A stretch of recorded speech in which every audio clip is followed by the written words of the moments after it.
Mr. Chairman, and I am truly honored to serve on this committee. And Ms. Xi, I can identify with you because I too am a political refugee. I came here when I was 6 years old. I did not suffer what you suffered at the hands of the Communist Party of China, but I can tell you that Marxist regimes are the same everywhere. There's no difference. And though the Communist Chinese Party was able to hide its true intentions for a long time, in the end they always expose themselves as to what they want. And Marxist ideology wants to simply dominate the world.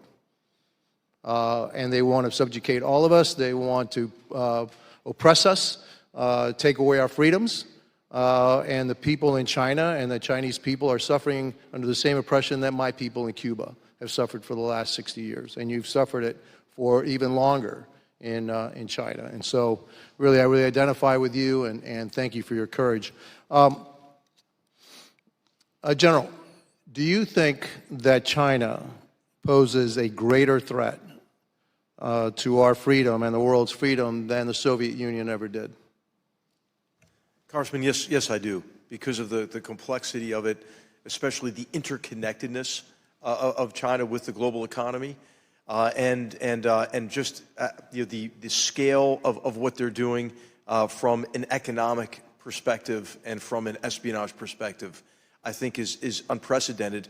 We never gave the Soviet Union the kind of access that we gave to Chinese Communist Party operatives, members of the party, again, based on what we've all been talking about, this fundamentally flawed assumption that China, having been welcomed into the international order, would play by the rules, and as China prospered, it would liberalize its economy and liberalize its form of governance.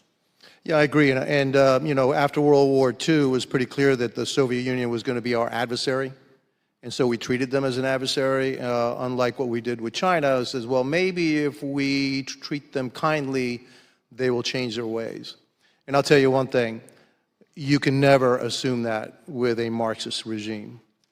They will lie, cheat, do whatever it is to gain their way or what their goals are. And so I believe that the fundamental difference is that unlike the Soviet Union, we're actually funding the instrument of our demise, and that we must decouple. We have to decouple, but we can't do it alone. We actually have to do it with our allies. And so now that this veil has kind of been withdrawn